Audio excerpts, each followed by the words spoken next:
L'any 1919, Charles-Édouard Jeanneret és a París. La seva estada arriba a la fi després d'un any i mig d'estança en el despatx d'Auguste Perret. Ara vol viatjar a Lyon a visitar Tony Garnier.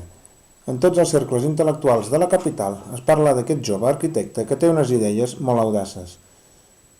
Ha ideat un projecte que porta per nom Ciutat Industrial. La concepció social de la ciutat és completament progressista. Propugna una societat lliure en la que el capitalisme sigui superat mercès a les idees de la ciència, el treball, la higiene i la justícia, en el marc d'una ciutat model.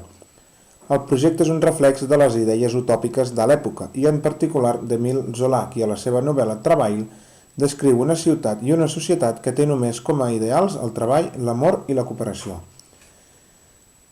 La ciutat industrial és un conglomerat de 35.000 habitants, un centre regional de tamany mitjà.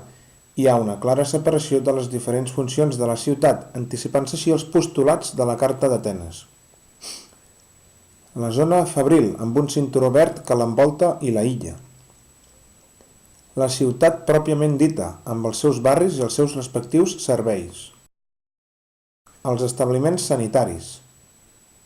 L'estació terminal i habitatges col·lectius amb serveis. El terreny està dividit en illes de 150 metres per 30. Cadascuna es divideix en parcel·les de 15 per 15 metres amb un costat donant sempre al carrer. Els habitatges es composen d'una àmplia sala, petits dormitoris, bany i cuina. Són d'orientació sud i els patis de ventilació estan prohibits. Les habitacions han d'estar il·luminades i ventilades des de l'exterior. L'espai entre les cases i tot l'espai buit es troba enjardinat.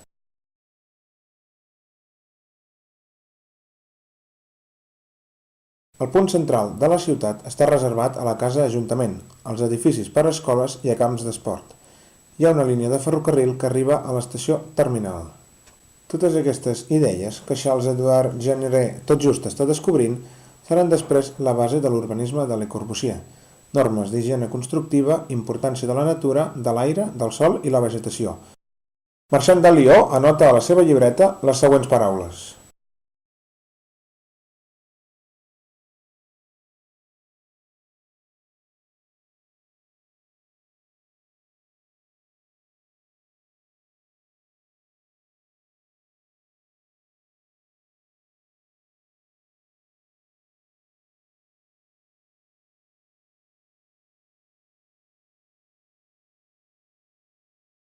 Amb aquesta base, Le Corbusier està preparat per adonar-se dels problemes de la ciutat antiga, on la gent hi viu malalta, amb poca higiene i faltats de salut, tant física com emocional, o moral, el terme que ell utilitza més sovint.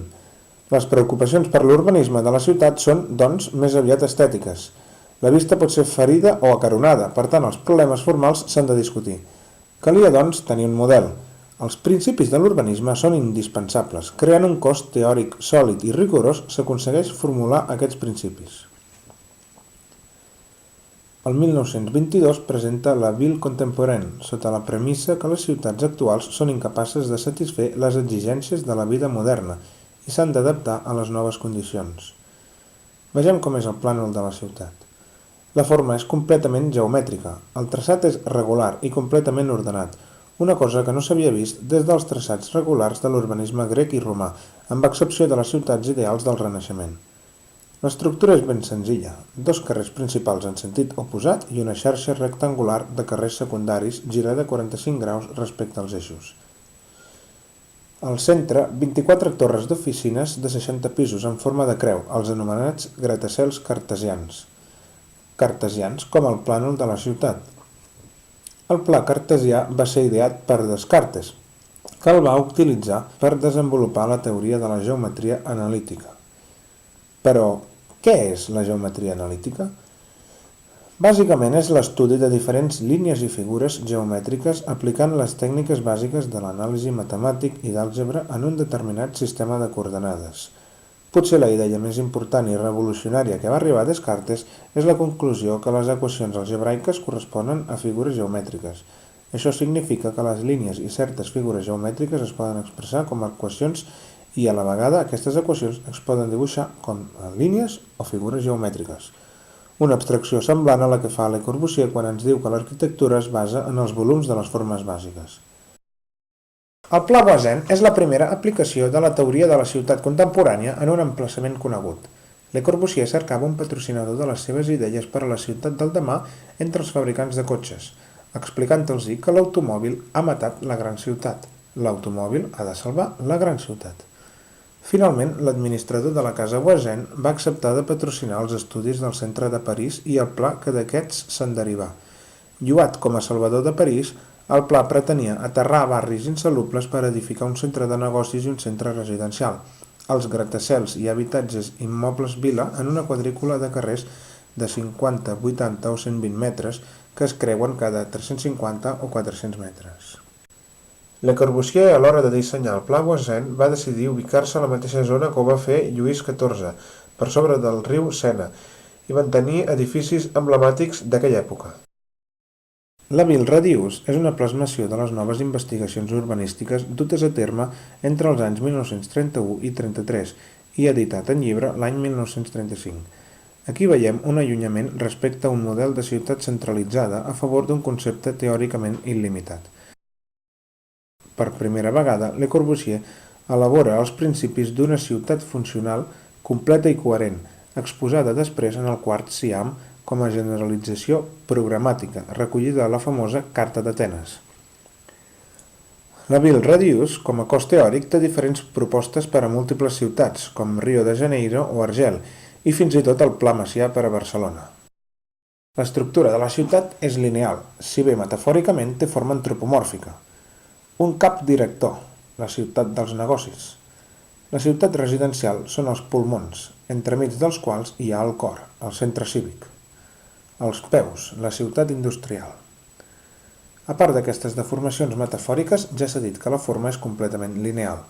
Hi ha un únic eix, de manera que cada zona de la ciutat pot ampliar-se cap als costats sense tenir tant en compte la jerarquització de la ciutat, fet que haguera estat impossible a la vila contemporània.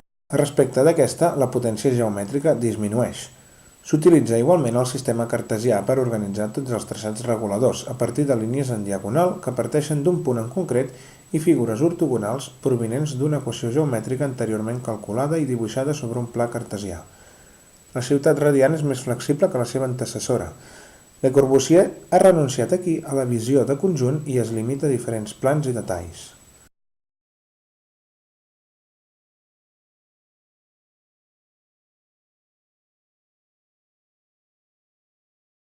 Els edificis residencials s'organitzen tots en bandes contínues d'habitatges alineats. El bloc Arreden Ville Radius, un tipus molt adequat per a la seva producció en sèrie. Aquest tipus d'habitatge és diferent dels immobles vila vistos fins aleshores.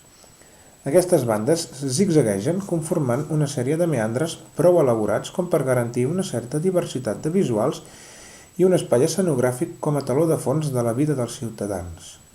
En els espais lliures entre els blocs s'hi situaven escoles, guarderies, instal·lacions esportives i els aparcaments pels vehicles. Le Corbusier jutjava molt important la síntesi d'arquitectura i naturalesa, però de totes maneres en el model teòric cap dels elements, ni el parc ni els habitatges, han estat prou modificats com per aconseguir una unió més estreta entre ells. En una ciutat de la mida de la proposada, amb unes distàncies tan enormes, seria difícil en realitat experimentar tant la noció de natura com la de ciutat. El concepte que crearia si s'hagués fet realitat una ciutat com aquesta seria completament nou, fins aleshores desconegut. Una cosa molt semblant succeí quan Lluís XIV va manar crear els jardins de Versalles. Ja sabem que a Le Corbusier li agradava l'urbanisme que propugnaven figures tan controvertides com el propi Lluís XIV, Haussmann o Napoleó. Els jardins de Versalles tenen moltes similituds amb la Ville Radius. Primer, per la seva intenció de dominar la natura, urbanitzant-la, així com la intenció de Le Corbusier és crear una ciutat enmig de la natura. A Versalles, un eix longitudinal duu l'espectador cap a la percepció d'espai infinit. L'estructura formal és totalment racional. Tots els elements compleixen funcions determinades més enllà de la simple decoració. L'ordenació és semblant, amb harmonia. Límits, circuits i jardins estableixen un sistema lògic d'ocupació territorial. L'articulació dels elements la genera el recorregut obligat. El programa del jardí i de la ciutat es percep amb claredat gràcies a la delineació dels objectes relacionant-los a un caràcter escenogràfic. Els jardins de Versalles es consideraven el centre del món. L'entrada a Versalles és un accés a l'infinit, un símil clar amb el poder que tenia Lluís XIV, un gran rei absolutista, que es gastava tot el pressupost dels seus ciutadans per un any en focs artificials. Una altra part important dels jardins de Versalles és la font d'Apol·lo, on es representaven totes les escenografies. Un emplaçament clar que marca l'eix est-oest, un altre cop amb la simbologia del sol. Una sala molt important és la sala dels miralls, col·locada a l'est per estar present a la sortida del sol. D'aquesta manera, la llum del sol es reflectia fins a l'infinit.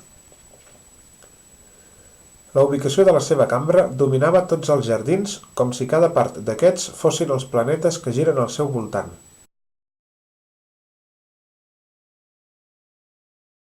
Trobem la gran similitud amb la Ville Radius, on Le Corbusier projecta com si fos l'univers en planta, el mateix que els jardins de Versalles de Lluís XIV.